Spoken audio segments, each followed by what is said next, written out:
You're listening to the Infinite Banking Mastery Podcast. Did you know that you could build a tax-free pool of wealth that's liquid and accessible all your life while building your retirement nest egg? Gain full control of your financial future and stop relying on the government and banks. The wealthy have already discovered this wealth-building secret. Now it's your turn to get financially secure without following the conventional wisdom that keeps you in debt to banks. Now here's your host, Valerie LaRocque. Hello everyone. Welcome to today's podcast. As usual, thank you so much for being here. I appreciate that you listen in. Today, I wanted to talk about finding the money to get started for infinite banking, to start your infinite banking policy. Where do I find the money? Where does it come from? A lot of people have this question because they really want to get started and they're not sure how they're going to fund this policy. So I wanted to list off just some ways or locations where you can be looking for money or get your mind rolling and thinking about what you could do and where you could be looking for your premium dollars. So of course, the first way I'm going to state is kind of the obvious, a no-brainer, your monthly cash flow. What does your monthly cash flow look like? Do you have extra resources in your monthly cash flow? What are you saving into? And do you want to continue to do so? For example, I'm sure many of you are saving into a retirement plan of some sort. A lot of people that I've been talking to lately actually would like to scale that back and maybe just contribute up to the match into their account. Of course, this is 100% up to you. I'm not going to tell you to take away money from that if that's something that you believe in, that you want to do, that you want to have as a diversified place to have your money. But it is a place to look. If you're funding it very heavily or you're not receiving a match, maybe think about scaling that back. If you want to start funding a whole life policy and you're not sure where to get the resources, or you'd like to boost them up, you'd like to save more into a contract than you otherwise would be able to. So you could look to your retirement plan and how much you're saving into that. One thing to consider is that when you do, if you were to take away some funding from your 401k savings or whatever, that's going to make a difference to your taxable income, because when you put money in a pre-tax place like a 401k or an IRA, you are not taxed on that portion of that money in that year. So that might offset your taxes. Your taxes might be a little different. They're not going to be exactly what you've been paying. You're going to have to pay a little bit more because you're paying tax on that money now instead of waiting until a later date to pay the taxes when they very well could be higher than they are today. So actually, I don't find anything wrong with paying taxes on that money today when taxes are on sale, being that taxes are very likely to go up. And when you're retired, they could be higher than they are now for you, especially if you have less write-offs, like you pay off your house and now you don't have a house write-off, different things, your kids move out, you don't have as many write-offs, and your income hopefully is not a lot lower than it was before when you were working or before you retired, because you're going to still need a reasonable amount of income to enjoy life and to do the things you want to do, to protect against unexpected medical expenses and things like that. So you're going to have to pay that tax at that time. And at that time, we don't know what the tax rates will be. Certainly, they could be higher than now. And many of us expect them to be higher. And a lot of clients are thinking they're going to skyrocket.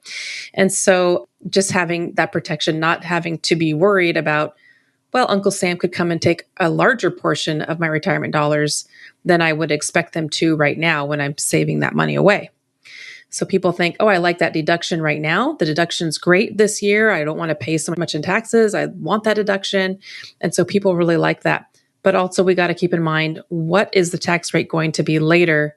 And would it have been better to take that, to pay the taxes now while they're on sale? I like to say on sale, according to historical tax rates, because they've been a lot higher in our history. So that's one place you could look if you're wondering where to get money in your monthly cash flow, out of your monthly cash flow, to start funding a policy. In addition to, of course, just looking at your budget and realizing, oh, well, I have this much money that I could put towards a policy every month. Or let's say you're saving every month into a savings account, a certain amount. Maybe we could take that dollar value or a portion of that dollar value. Maybe you don't want to take the whole thing. Maybe you want to take a portion. Certainly, I strongly believe that saving money into a life insurance policy is going to be much safer than saving it in the bank anyway. So I like to house all my savings dollars in my life insurance policy. I have very high premiums for my policies because that's where all my savings goes. And it helps me to stay on track for saving a good amount of money towards retirement because I have premiums that I'm paying rather than just how much do I feel like saving this month. So it kind of helps to keep me on track for that. And of course, there is some flexibility with the policy if for some reason I was unable to fund at the level that I set up for myself. But that's one way that I save into my policies is that instead of saving into a savings account at a bank, I save into my life insurance policies. So you may be able to redirect your monthly savings or some portion of your monthly savings. Sometimes when I'm talking to different people, I will hear, well, maybe I should wait until I'm debt-free to begin my policy. I mean, really, when are you going to be debt-free? How long will it take? Are you really actively focusing on it? Is it going to happen in the next 6 months or maybe a while, or maybe you're going to need a charge again for something else? Certainly life happens and it may take you longer than expected to become debt-free. So I like to say, get started with what you can as soon as you can, rather than waiting until you're debt-free, because we can plan to take over that debt anyway, and then help you to become debt-free to those outside banks. And even if you are finally get to the point where you're thinking, okay, I'm almost debt-free, I can do this, there's always something to pay for. There's always something that comes up. There's always something that can throw off your monthly budget. So I think just getting the hang of it, get used to a certain premium amount that you are comfortable with, that you can fund and you feel good about when you start, knowing that our intention can be, if it's a priority for you, to then pay off that debt. I think just trying to get over the mindset of paying everything in cash is another thing. People will want to save up money, savings account at the bank, and save up a certain amount to be able to buy whatever it is they want to buy. Purchase things in cash. This is very embedded in a lot of people. And of course, that is the second best way, I would say, to purchase something. If it was a large purchase and it was something you were contemplating financing or leasing, like for a car, certainly it is the best way to purchase that thing in cash if you're not doing some form of banking. Banking through a whole life policy is the best, but of course, I've said before, you can bank really through anything. However, banking using a whole life policy is going to be the best. So saving up that money to buy the next thing you want to purchase in cash, it would be better to save up that money into a life insurance policy and then go purchase the thing that you want to purchase. You're going to trap all those dollars into your policy before you spend them, and they're going to then earn for you for the rest of your life. They're going to be guaranteed to earn the crediting rate of the insurance company and then also the dividends. If it is a mutual life insurance company, then all of that money will be earning the guaranteed crediting rate. So it's best to trap that earning power into your policy as much of your dollars as you're able to. But another place to look, if you're looking for freed up cash, where am I going to get premium dollars from, is your debt payments. Are you overpaying things? Overpaying credit cards, overpaying student loans, overpaying mortgages? Oftentimes, clients and people are overpaying credit cards because they want to get it paid off, of course. So your minimum payment is, say, $200 a month, and you're sending in $500 or $1,000 to be able to get that thing paid off. Great. I mean, that is great. We generally do want to pay that off. But if you are starting a whole life policy and you're wanting to build it up with as much as you can, because of course the years are your best friend, years are your greatest asset. So having as much cash in as soon as you can is going to help grow the pot bigger as you age. So being able to redirect those overpayments on your credit cards or student loans or mortgages to your policy, where you can build equity, build cash value in your policy that then you can turn around and do the same thing you were going to do, pay off those credit cards, pay off those student loans, pay off your mortgage. For some clients, I have put together payoff schedules for paying off the mortgage, certainly for paying off credit cards and student loans. And again, I've mentioned before in a previous podcast that I don't always think it's the best thing to pay off the mortgage in a hurry. But if that's something that's a priority for you, we certainly can make it a priority and build spreadsheets to show you how that will be possible to cycle the money first through your banking policy and then pay off your mortgage. Your mortgage is likely to get paid off faster that way. And then you can redirect your mortgage payment back into your policy and to replenish those funds for future use or your retirement when you want to use it in retirement. In this scenario, if you were to wait until the credit cards are paid off, or maybe you're on a 15-year mortgage and you want to get that thing paid off so you have that monthly cash flow freed up, and you're waiting 5 years or more, or even if just a few years, just think of the time that lops off of your long-term growth on your policy. Because the longer you have it, the more amazing it becomes. So you don't want to shorten that time frame if you don't need to. We can just start with what makes sense, start with what's available to start to begin with, and then we can grow it from there. Another place to look is, do you have money that's just sitting somewhere? Sitting in a CD, sitting in a money market account, or a brokerage account where you do investments that are not considered retirement investments or 401ks or anything like that. If you have money sitting somewhere, maybe you want to use some of that. Maybe you'd like to move the money in your CD or your money market over to your policy. We can sometimes use funds that you want to use to front load a policy in the first year. We have to do some maneuvering with the numbers and make sure it'll work out. But oftentimes we can front load those policies in the first year or over the first 1 or 2 years. We can certainly work out a plan to move that money that's sitting if you would like to use it to help fund your policy. We could also use it as the main paid up additions for the contract over a certain number of years. There's just a lot of things we can do with that. And a lot of clients will say, oh, I have this money sitting over here. We could use that. Another thought is sometimes people will say, oh, well, I'd like to get started, but I don't really have as much money as I'd like, but can I use my tax return even though it's October and I can't use my tax return for another few months? And so, yes, we can do that. We can structure a policy where you can begin before you receive your tax return money and still plan to fund the policy using those dollars. So we can structure a plan knowing that that money is coming in the future and then plan to use a portion of it or some amount.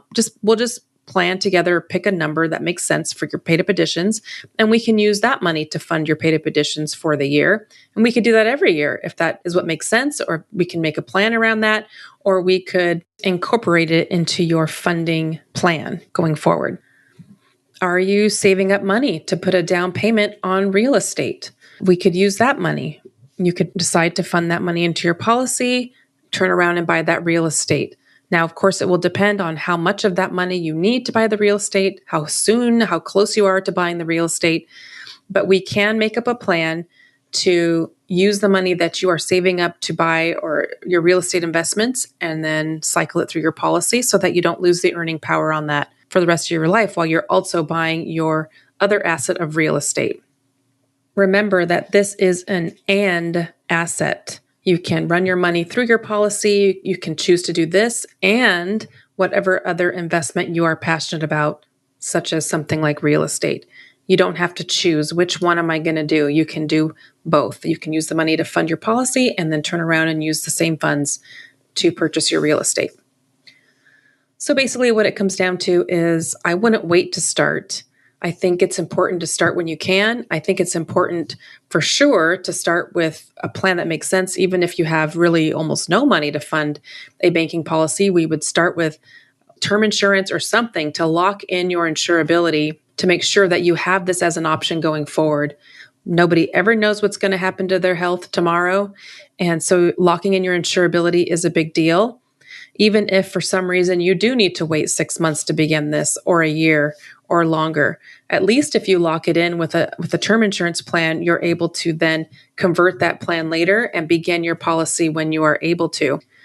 I have a couple stories of people that I was working with, and while we were working together, became uninsurable before we were able to be approved. I was working with one gentleman who was gung-ho and excited, signed the application, everything's all good. Then he has to go to the doctor, something's bothering him in his ear, and there was a tumor behind his ear. And so he was uninsurable, not able to move forward.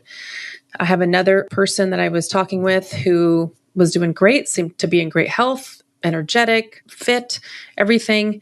But then all of a sudden, something was happening with maybe her neurological system. And that she did not discover until after she had signed an application, ready to move forward. And then this happened, had to go to the doctor, and now she's uninsurable. So things can happen in the blink of an eye. So it's important to lock in your insurability when you're healthy and able to do so. And then we can build the plan later, or we can build on your plan. You can always lock in that insurability to make sure you have enough coverage in total, and then also pair it together with the whole life policy. I talk about this a lot. Acquiring a whole life policy with what's affordable and then covering the difference, or building up your total coverage with an additional term policy that's convertible later. And that is locking in your insurability. Even if you can't even afford it all, just begin with the whole life policy today. Let's meet, let's connect, let's figure it out. Let's figure out a plan that would work for you, where you would be able to at least lock in insurability and build a plan later when you are ready, when you are able to do so. So that's all I have for you today. I hope that gave you some ideas on where to look for premium if you're wanting to start this and you're not sure where to get those dollars from.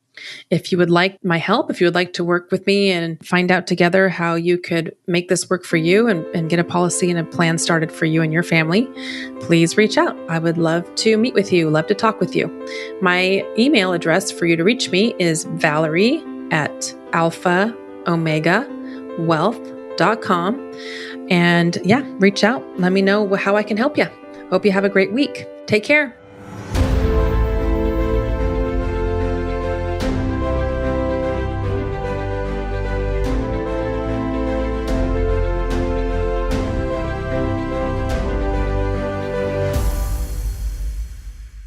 This is thepodcastfactory.com.